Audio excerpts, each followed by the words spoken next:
For today's video ay gagawa tayo or tuturuan ko kayo kung paano gumawa ng stable na fondant. Napakamahal na ng mga fondant ngayon guys, yung mga binibenta sa mga baking store. Kaya tamang-tama ito guys, pwedeng-pwede nyo itong gamitin sa inyong mga cakes or cupcakes. At napaka-stable nito guys. Ginagamit ko itong recipe na to sa aking mga cakes since 2015 pa at hindi ako pinapahiya nito guys. Kaya huwag na nating patatagalin ito, tara umpisahan na po natin. Ang una nating gagawin ay sasalain natin yung ating powder sugar. Then ito yun naman yung brand ng marshmallow yung ginamit ko dito guys. Then meron tayo dito shortening. Ayan, kailangan natin dito ng 3 tablespoon. Then yung ating water. Kailangan din natin dito ng glycerin at saka yung ating tylose powder. Ito yung dalawa guys. Ito yung sekreto para magiging stable yung ating fondant. Pero itong glycerin guys, may weather lang siya na dapat ating gamitin. Sasabihin ko mamaya sa inyo kung kailan natin siya pwedeng gamitin.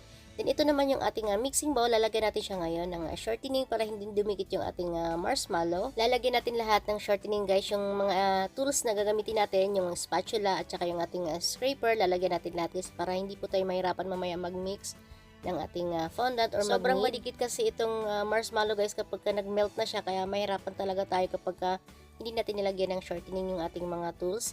Then ito na yung ating marshmallow. Malalaki yung nakita ko sa grocery guys, kaya ang ginawa ko, ginupit ko siyang maliliit para madali po siyang mag-melt mamaya.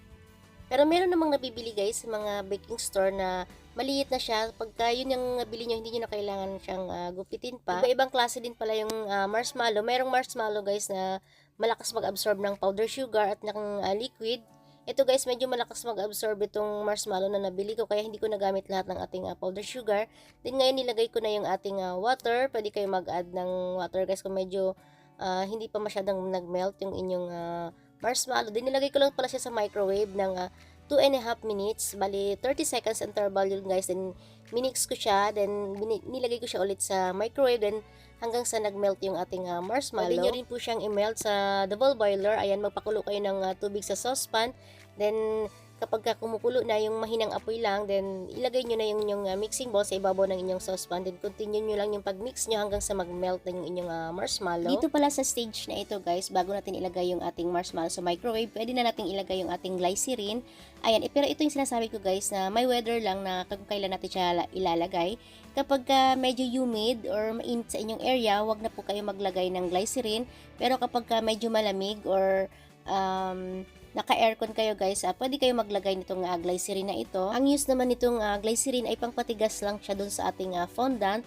Then ito guys, dapat malinis pala yung ating counter bago po tayo mag-knead ng ating fondant, or pwede rin po kayong gumamit ng mat. Then ito dito, hindi ko siya nilagay lahat muna guys, na ayan, naglagay ako ng shortening dito sa ating kamay. Ayan, mahalaga ito guys para hindi siya dumikit, dahil sobrang dikit talaga nitong marshmallow guys kapag hinawakan nyo siya. Hindi ko muna nilagay lahat guys ng ating powder sugar kasi tinatansya ko pa yung klase ng ating marshmallow na ginamit, kasi itong binili kong brand, malakas siya mag-absorb ng powder sugar guys. Ito, nilagay ko na yung ating tylose powder. Then i-mix lang natin ito, or gumamit ako dito ng scraper para haluin yung ating icing sugar dito sa ating marshmallow. Bali kalahating kilo lang muna ng icing sugar yung nilagay ko kanina dito sa ating counter guys. Then nag-add lang tayo. Ayan, mag-add lang tayo ng mag-add habang malambot pa yung ating marshmallow. Ganito lang dapat yung gagawin nyo guys para matansya nyo yung magiging texture ng inyong fondant. Kasi kapag ilagay natin lahat yung ating powder sugar, mahirapan po tayo mag-adjust, kasi kapag nalagay na natin yung marshmallow, hindi na natin siya pwede dagdagan pa ng another ulit na mag-melt ay ulit ng marshmallow. Kaya ganun yung dapat natin gawin. Mag-add lang tayo ng pakonti-konti ng sugar, mag-dust lang tayo dito sa ating counter. Dito sa ginamit kong brand ng marshmallow guys, hindi ko nagamit lahat ng ating powder sugar, kasi yun nga yung sinasabi ko guys, hindi pare-pareho lahat ng marshmallow, kasi yung itong marshmallow na to, malakas talaga siya mag-absorb ng powder sugar. Konti lang yung nilagay ko, ayan, na buo na siya or medyo natuyo na siya, kaya ayan, naglalagay din tayo ng shortening. Kailangan yung shortening natin guys, maubos natin yung gamitin dito sa ating dough. Kapag dumidikit pa siya guys, wag na po kayo mag-add ng sugar kapag nakikita nyo yung dry na yung inyong fondant or yung inyong dough. Stop nyo na yung pag-add ng inyong sugar para hindi na siya tumigas guys. Bali, shortening na lang yung gagamitin nyo. Mag-add kayo sa inyong kamay or magpahid na kayo sa inyong kamay hanggang sa mabuo na siya. Makikita nyo naman guys, hindi na siya didikit sa inyong kamay kapag tama yung pagka-mix nyo or pagka-knead nyo ng inyong dough. And ito na siya guys, nabuo na yung ating fondant. Ay makikita nyo naman guys na perfect yung paggawa nyo ng inyong fondant. Ay patatayuin natin yung ating dough. Ayan, hindi siya natutumba guys. Ayan. Ibig sabihin tama yung pag-knead natin ng ating dough. Pangalawang palatandaan na tama yung paggawa ng ating fondant. Ayan, i-stretch nyo lang siya guys. Then habang ini-stretch nyo siya, magbilang lang kayo ng 5 seconds. Kapag hindi siya napuputol or napupunit, ibig sabihin ready na yung inyong fondant or pwede na ito. Ayan, i-stretch nyo lang siya guys. Kailangan na umabot kayo ng 5 to 8 inches na pag in-stretch nyo siya, hindi siya napuputol. Ibig sabihin, tama yung paggawa nyo ng inyong fondant or pwede na ito guys. Dito sa recipe na ito guys, makakagawa kayo dito ng 1.2.25 kilo ng fondant. Ayan, pwede na kayo mag-cover ng dalawang 8 inches or dalawang 8 by 4 na cake. Ayan, pinatayo ko siya guys at hindi siya natutumba. Dapat ganyan ka-stable yung ating fondant. Then, after natin siyang gawin guys, babalutin lang natin siya ng cling wrap. Then, ilalagay na natin siya sa airtight container. Then, kailangan natin siyang i-rest ng ito guys, dapat i-rest natin siya ng overnight dapat. Pero, tinry ko siyang gamitin after 3 hours.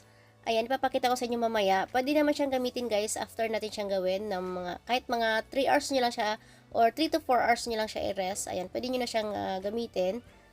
Pero mas maganda guys kung overnight nyo siyang i-rest bago nyo siya ilagay sa inyong cake. Ang shelf life pala nito guys, tumatagal siya hanggang 3 months. Ang ginagawa ko, nilalagay ko siya sa airtight container. Ilalagay ko lang siya sa fridge.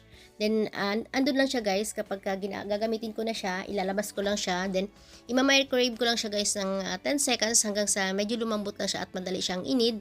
Then, pwede na natin siya gamitin doon sa ating cake. Kaya pwede kayong gumawa ng maraming batch nito. Halimbawa kapag marami kayong order na cakes, then stock nyo lang sa fridge. And then ito naman yung natira nating powder sugar guys, bali 1 1/4 cup itong natira. Then ito na siya guys, na-rest ko na siya ng 4 hours. Ayan, itatry natin siyang gamitin ngayon. Pwede nyo na rin siyang kulayan guys ng iba't ibang kulay kung ano man yung theme ng cake na gagawin nyo. Halimbawa kapag medyo dark yung gagamitin nyo guys, dapat sa gabi pa lang kulayan nyo na siya. Halimbawa kapag red, ayan, mahirap i-achieve yung color na yon. Ayan, dapat sa gabi pa lang kulayin nyo na siya ng red and kinabukasan nyo siya gagamitin para mas maganda yung kakalabasan ng kulay niya. Then kapag hindi natin siya gagamitin guys, kailangan balutin natin siya ng cling wrap para hindi po siya mag-dry. Then kapag na-rest na yung fondant guys at gagamitin na natin siya, kailangan masahin muna natin siya or inid muna natin siya guys para lumambot siya at madali siyang i-manage. Huwag mo natin siyang gagamitan agad ng rolling pin na hindi pa natin siya nang need kasi mahirapan tayo guys. Matigas yung ating fondant. Then nagdas ako dito ng flour at saka cornstarch na mixture. Then ayan na yung ating rolling pin guys, nahulog siya kaya ayan nabasag. Then ipa-flatten na natin ngayon yung ating fondant. Sa paglagay naman ng fondant sa ating cake, ayan, wag po nating masyadong kapalan. Sa akin ganito lang siya kanipis guys kapag nilagay ko siya sa aking cake. Kasi kapag masyadong makapal at mabigat yung ating fondant, yun po yung tendency na magbitak yung gilid ng ating fondant. Ayan, nakikita nyo ba guys kung gaano ka stable yung ating fondant kaya hindi natin siya gamitin ng hindi siya napupunit kahit bubuhatin natin siya kahit bali-balik rin natin siya guys, hindi siya napupunit. Ayan, ganyan ka-stable yung ating fondant. Ayan, meron pala tayong dummy cake dito guys, 4x4 yung size nito.